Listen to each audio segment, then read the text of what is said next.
Glad you could make my little party. I hated to let you go last time. Now, how should a host greet his guests?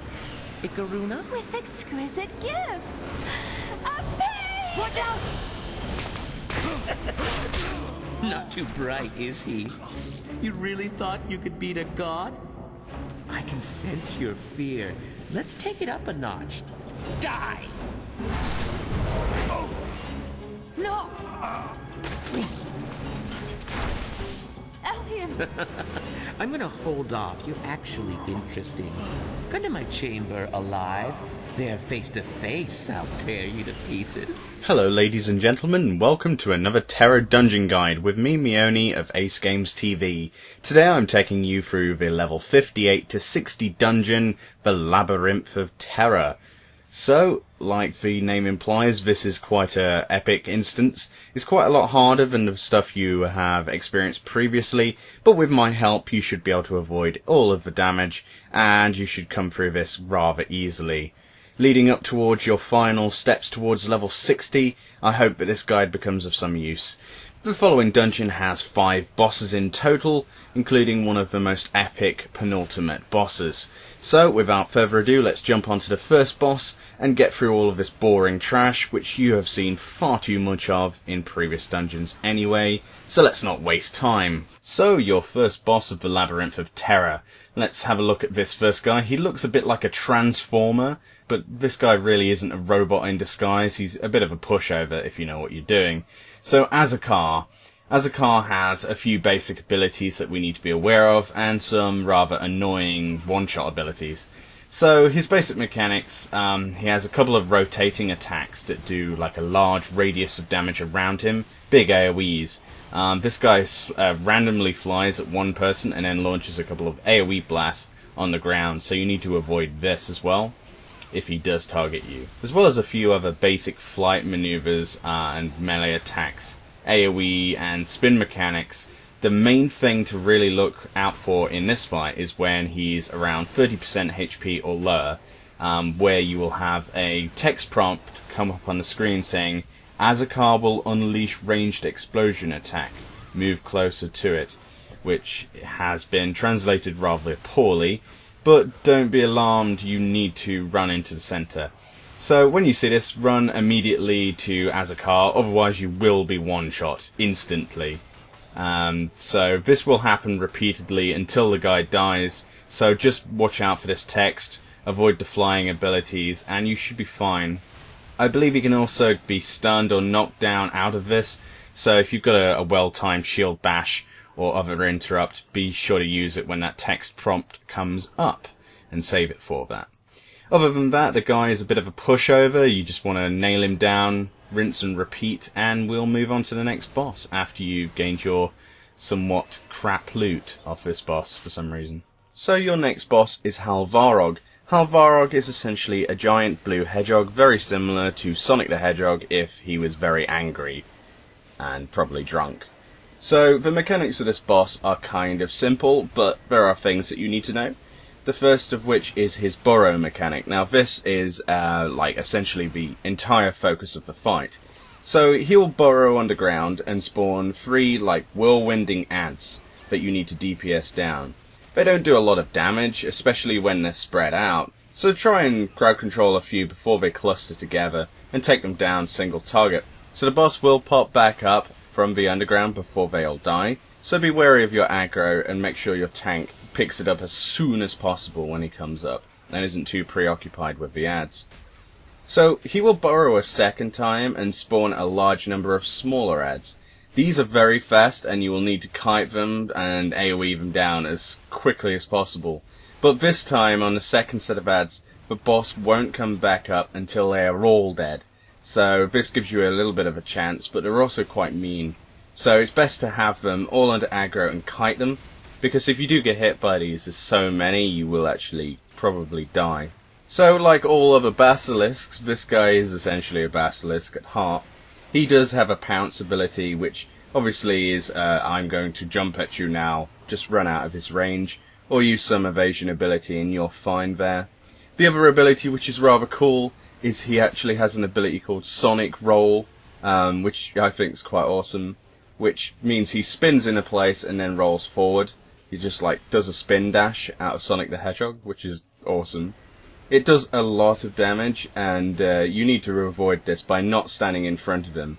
If he's spinning on the spot, you can have like a 3-second window just to jump out of the way. If he runs into a wall, he will be stunned briefly. So there's another tactic. If you are anywhere near the walls, it's a good idea to stand near them if you're ranged.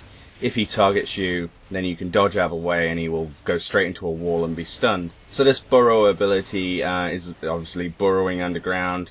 It's a small animation and then comes up dealing a large amount of damage. This is the third type of burrow. So you've got the burrows, the first one which is larger adds where he does come back up. The second burrow which is smaller adds where he doesn't come up until they're all killed and kited. And then there's a third burrow which is like an instantaneous dragon burrow that you've seen before. In like Sigil and Stringo, for example, where he will just pop underground and pop back up into someone's face. A little bit less powerful, and certainly less avoidable, but it shouldn't really be an issue. If you manage to avoid all these abilities and you manage to get this guy down, he's not exactly hard. It doesn't require too much of a tactical explanation of how to do this. Make sure you use your little stuns against the walls and you should be fine. So get your loot and we'll move on to the next boss. This is your next boss. This is Drakirov. Drakirov has a few mechanics that we need to look out for. So this guy periodically has spines that swirl above him and then slam to the ground. These spikes have different mechanics which are the following. One of the forms of spikes is where it will target one player or an area on the ground and reaches out towards them. You just need to move away to avoid these. Quite easily just sidestep them. Any other form of spikes is where he forms a circle around him and slams down all the spikes around him, dealing heavy damage and adding a debuff to those who get hit. So you need to move out this radius to avoid. You should be able to move within the time you see it, and the reaction time should be enough for you to move if you do see it. This also leaves an AoE effect on the ground, which deals massive damage and adds a debuff. You want to avoid this at all costs and get the hell out of it as soon as you can. Other than that, he doesn't have any special abilities that you need to look out for. Obviously, stay away from the face and the tail. You want to be DPSing from the sides or diagonal back if you can. But apart from that, this guy is a bit of a pushover. I'm not going to waste too much time explaining anything else. You should be able to handle this kind of boss by now. Obviously make sure that you know which of the form of spikes is happening and avoid as much damage as possible to make the healer's life easier and stay out of ground AoEs. So your next boss is Alistair. Alistair is your Jester boss and he is the fourth and second to last boss in this instance. So he has a few mechanics which I'm going to actually go through with, but on the whole he's fairly easy and shouldn't pose too much of a threat. There are potions of will required for this fight, but they're not mandatory to use. Basically, he does this ability which causes you to flee around the room at times. The potion of will basically negates this completely. It's not mandatory, but I would recommend using one if you have one spare, especially considering you will probably out-level this entire place before you end up queuing to normal Labyrinth of Terror again anyway. So you should have some from the quests you are doing. And you shouldn't really have to run this more than 2 or 3 times anyway. So, the base mechanics of this boss. If you are familiar with Jester NPCs from any of the other open world dungeons or anything previously, I'm talking Eldritch Academy for example, you will know that they all have the frontal Jester kick, where they have the roll and kick in the face like scissor kick move. This guy has exactly the same moveset. Exactly the same. The only differences with Alistair is that occasionally he will spawn a set of 4 to 5 class-specific adds. Now, these have everything from casters to melee, to tanks, everything. So what you need to do is you need to take out the casters first, and by casters I mean the priest and the sorcerer. And you need to take these out first because obviously they do the most damage to your party, and you need to get rid of them as soon as possible to make your life a lot easier. Once you have killed these off, you need to kill off the archers in the back and DPS them down all fine. As long as you follow that particular order of taking down the adds, you should have no problems really in an average group. Make sure that your healer or someone else throws crowd control on the archers in the back whilst you DPS the sorcerer and the priest at this point. It can help out, and if you're in a lower level group, then obviously this is necessary to negate the extra damage which maybe your healer can't heal through at this point. Once you've killed off all of the adds, the boss returns to the fight, and all you have to do is repeat and rinse and repeat until Alista dies, and that is effectively the entire boss fight, and I'm not going to waste any further explanation on it. It's fairly straightforward. Just remember to follow the order of your adds and you should be fine. So let's move on to the last and final boss of Labyrinth of Terror. So your last boss of this dungeon. I hope you've enjoyed this dungeon. I actually quite enjoyed this when I was running it. I thought it was quite nice to find something that was fairly difficult in terms in how much stuff hit for and how much you had to avoid things. It's certainly stepping up towards the last few dungeons of the game. Now, the mechanics of Killian. Let's have a look at him. So Killian has this really big ability, which is a one-shot essentially, which is called Flame Wall. If you're familiar with the Flame Wall mechanic in World of Warcraft on maybe Obsidian Sanctum or anything like that, you will not be too far wrong if you compare the two. So Flame Wall, there's a giant ape chained to a wall, right? Who will, on command from the boss, you'll see him say, "Attack you ape," on the screen. That's a giant emote. He will shoot a giant flame wall down the middle of a room. If you get hit by this, you will get one shot. Just flat out one shot.